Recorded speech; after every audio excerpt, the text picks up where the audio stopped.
NFLGary Davenport edited Sharks NFL analyst June 1, 2018 Darren Cummings, Associated Press teased the season to get buzzing. Actually, there's never a time of year when there isn't a ton of buzz swirling around the players and teams in the National Football League.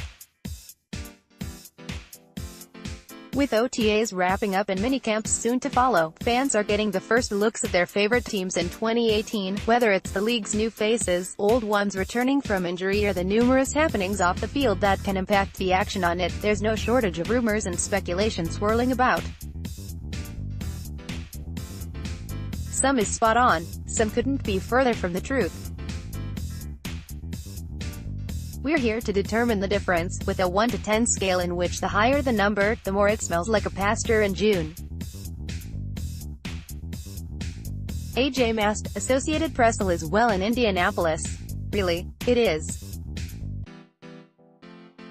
Of course, it's been well over a year since Andrew Luck threw a full-sized football, and according to Zach Kiefer of the Indy Star, Luck may not begin throwing until after veteran minicamps conclude later this month.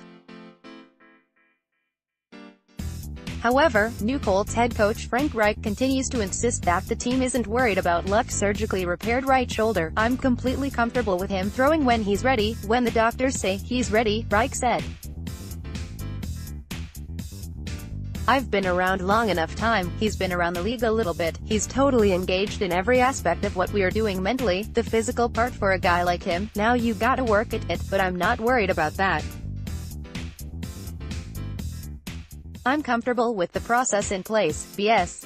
Meter, 14/10. If he's fine, I'm the Queen of England, what me worry." The idea that the Colts aren't at all concerned about their $123 million quarterback still not throwing is laughable. It's also an old story, given that we heard essentially the same thing last June, in July, in August. Then a supposedly routine procedure cost Luck an entire season and then some. The Colts can say they have no fears about the availability of Luck for the 2018 season until the blue on their face matches the team's jerseys. If anyone's buying that at this point, I know of a sweet piece of oceanfront property near Yuma that's available cheap. Chris Zigola, Associated Press. There was a time when cornerback Sidney Jones appeared to be a mortal lock to be drafted in the first round of the 2017 NFL Draft. But an Achilles tear at Washington's Pro Day ended those dreams and cost Jones most of his rookie season. The Philadelphia Eagles rolled the dice on Jones in the second round, and it appears that gamble may be paying off. As Albert Breer wrote for the MMQB, Jones, who has been lining up as the starting slot corner in OTAs, has been turning heads in workouts. This comes after a report from Jeff Kerr of 247 Sports that the 6 feet 0 inches 181-pounder had impressed head coach Doug Peterson this offseason. "Well, I think Sidney is definitely in the mix," Peterson said. What he did towards the end of last season and had a chance to get in that last game there with Dallas really boosted his confidence going into this offseason. Now that he's had a full offseason with defensive backs coach Corey Undlin and defensive coordinator Jim Schwartz's defense, he's definitely going to be in the mix. BS. Meter, 2/10. It's an early but promising development. If there's a caveat with this one, it's this: at this point in the off-season, it's not exactly hard to find positive reports about a player. A lot more guys are turning heads than not, and coach speak is rampant. Everyone's great. All is well. Kumbaya. However, Jones was widely viewed as a round one prospect before his injury for a reason, and he's now had a full calendar year to get right physically. It's too early to go anointing anyone, but if Jones is at or near 100%, he could go a long way toward shoring up what many view as the Eagles' biggest weakness, the defensive backfield. Chris Carlson, Associated Press. Speaking of anointing, how about those Chargers? After winning 6 of their last 7 games last year to finish 9-7, the Los Angeles Chargers are getting a fair amount of off-season run as a contender in the AFC West. In fact, I recently called the Chargers the most underrated team in the NFL. Tight end Hunter Henry tearing his ACL just hours after that article went live is 100% not my fault, I think. Chargers head coach Anthony Lynn told Albert Breer of the MMQB that he's heard the rumblings about how good his team is, although he admitted he wished his team hadn't. That's kind of the same message we've been giving our team, don't take the cheese, Lynn said. Thing is, we shouldn't even be having this conversation. These expectations, I understand we finished the season pretty strong, but we were still 9-7. We're not content or happy about being 9-7. We don't want to be that team. We want to be a lot better than that team. The biggest expectation they're gonna hear are the ones they get right here in this building, from their coaches, from myself, from people in this organization. It's nice to get a pat on the back from your friends, your relatives, all that. But their expectations won't be any higher than ours in this building. BS. Meter, 3/10, they rather are. The Henry injury was a blow, but this still looks like the best team in the AFC West. The Chargers have a proven veteran quarterback, skill position talent aplenty even without Henry, a solid secondary and one of the league's best 1-2 pass rush punches. And the only team that finished ahead of LA in the division last year. Kansas City is breaking in a quarterback, Patrick Mahomes II, who has all of one career start. Lynn may not like all the attaboys the Chargers are getting before they even play a game, but they are going to keep coming, including in the form of the best Super Bowl odds of any team in the division, according to OddsShark. Ron Jenkins, Associated Press. Only more from Breer, and then we'll move on. The man's a buzzsaw of information. Get it? Buzz-saw? Ha! I kill me. There's been a lot of hand-wringing regarding the state of the Dallas passing game with the release of wide receiver Dez Bryant and the retirement of tight end Jason Witten. But Breer said the feeling at Valley Ranch is just the opposite, that for quarterback Dak Prescott, it's a matter of addition by subtraction. I've heard a lot of people bemoan, Breer said, how Dallas is sending Dak Prescott up a creek without Dez Bryant, and so it's been interesting to hear that the buzz coming out of that building reflects the opposite. There's a belief that this could unlock Prescott's strength, which is to play the position like a point guard does, seeing the field and throwing to the open guy, unburdened by the feeling of having to keep Bryant engaged. BS. Meter, 7/10, who needs receivers? Doc does. There's one small problem with this theory. Who's going to be open? Yes, Allen Hurns has a 1,000-yard season on his professional resume, catching passes from Blake Bortles, no less. But that was in 2015. In the 2 seasons since, Hurns hasn't even hit 500 yards and has missed 11 games due to injury. Rookie Michael Gallup was highly productive at Colorado State, but Dallas is a long way from Fort Collins. And if Deontay Thompson and Terrence Williams are open, it's probably because defenses just chose to ignore them. Bryant may not be the receiver he once was, but even Bryant circa 2018 would likely be better than what the Cowboys presently have. Eric Christian Smith, Associated Press, is a bit biased, but Texans wide receiver DeAndre Hopkins told John McClain of the Houston Chronicle that he has Texas-sized aspirations for what he and quarterback Deshaun Watson can accomplish in their second season together. It gives me chills sometimes to think what we did in the little time we had together, but seeing him mature, not just on the field but off the field, I can't wait. Hopkins said, honestly, I feel like I set the standard high for myself and him, so I think we can be the best in this league. I think he can be the best quarterback. I know I can be the best wide receiver. That's our mindset coming into the season. Hopkins had his second huge season in 3 years in 2017, reeling in 96 passes for 1,378 yards and 13 touchdowns. Watson was similarly productive before tearing his ACL in practice, setting an NFL record with 19 touchdown passes in his first 7 games. BS. Meter, 5/10, depends on Watson's health. On one hand, it's not especially hard to imagine a healthy Watson-Hopkins duo living up to this proclamation this season. In Watson's 6 starts in 2017, Hopkins racked up 38 receptions for 551 yards and 6 touchdowns, including an eye-popping 224-over-1 stat line in a Week 8 loss to the Seattle Seahawks. Hopkins' numbers were better with Watson than without, although not by a sizable margin.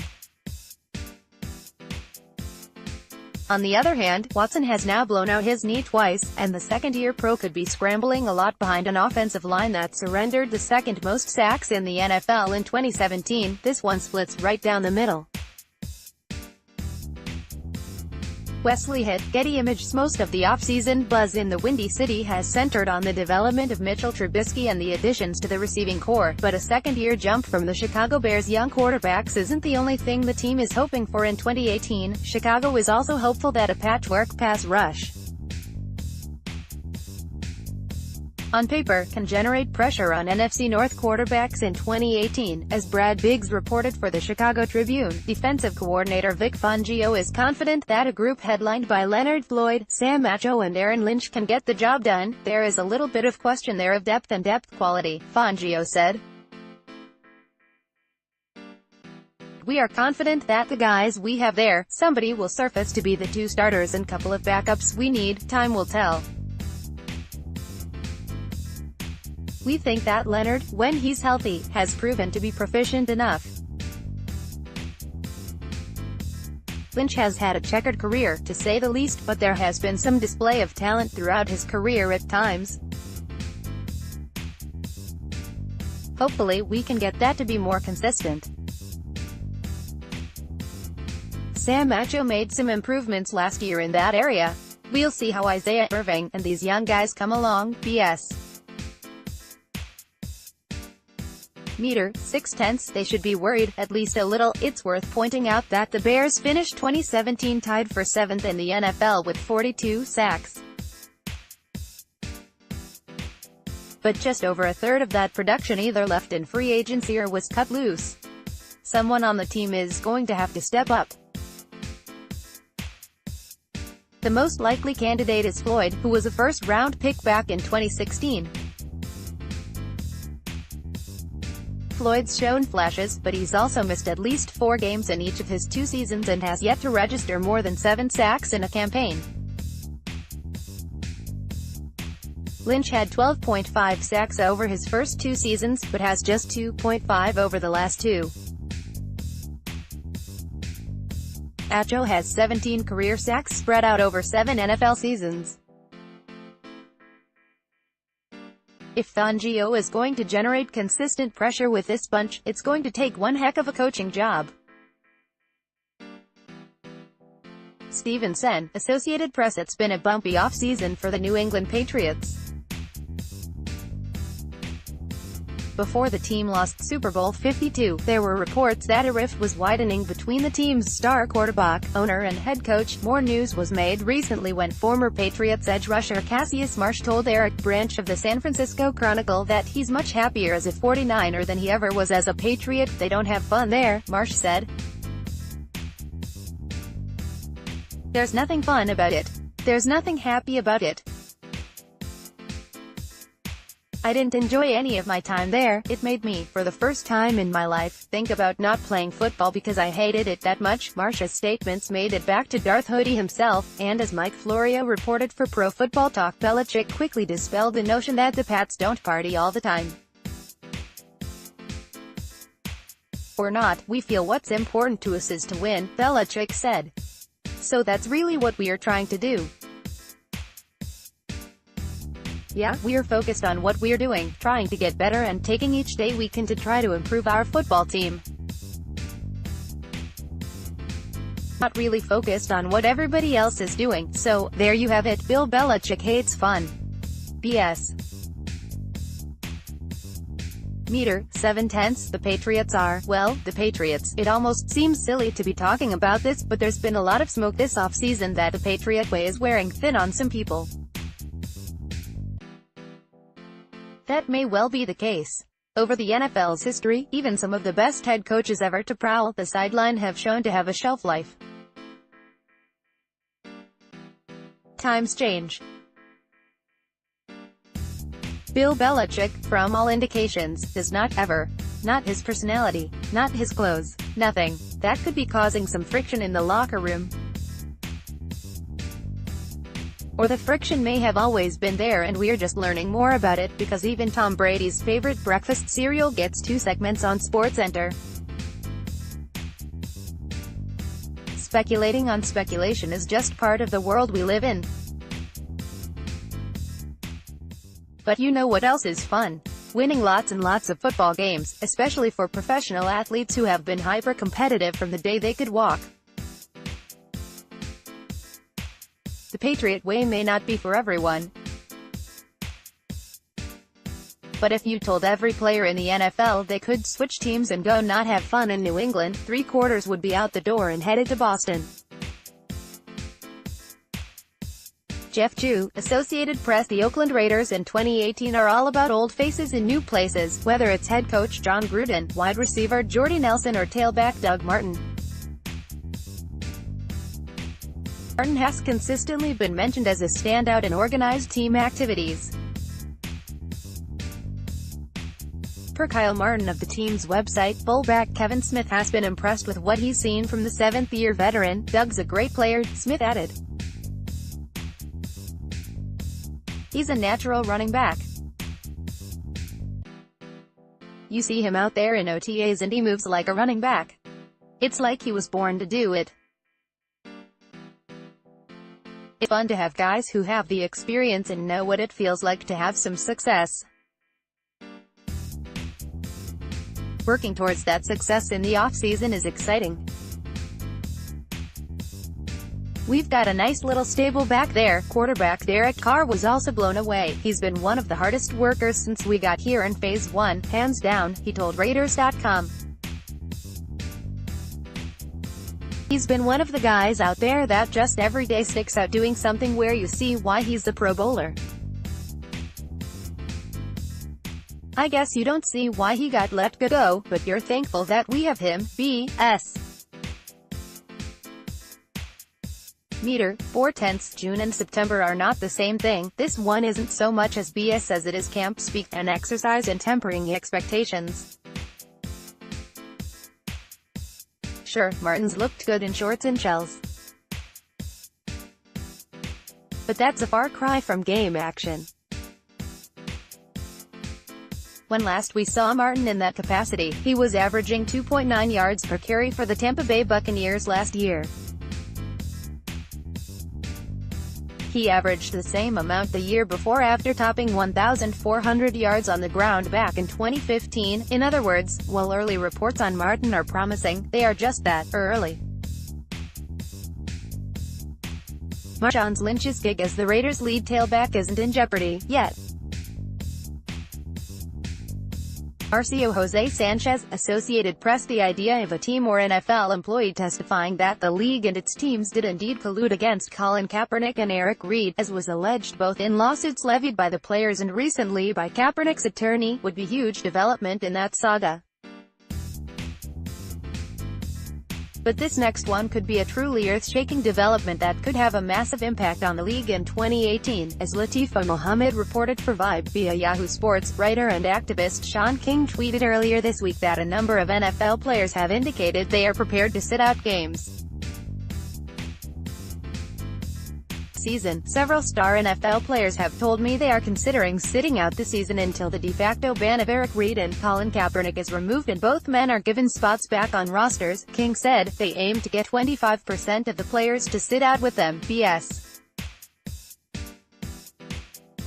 meter, 9/10, very little chance. A significant percentage of NFL players sitting out actual games in protest for any reason would be an unprecedented development that could shake the league to its very foundation.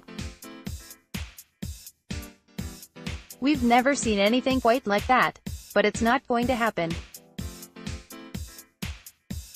There may well be a great many players who are highly displeased both with Kaepernick and Reid not having contracts and with the NFL's new national anthem policy. A few may even be ready to stand up and sit out. A few is all it would be. The biggest issue facing the NFLPA in recent work stoppages is that many of the players grow antsy and cave in when the paychecks stop. As much money as some NFL players make, most also have significant expenses. Many just aren't financially prepared for a significant amount of time without income. It's awfully hard to imagine upward of a quarter of the NFL's players taking a stand that could cost them hundreds of thousands, or even millions, of dollars, regardless of how strongly they feel Kaepernick and Reid have been unfairly treated.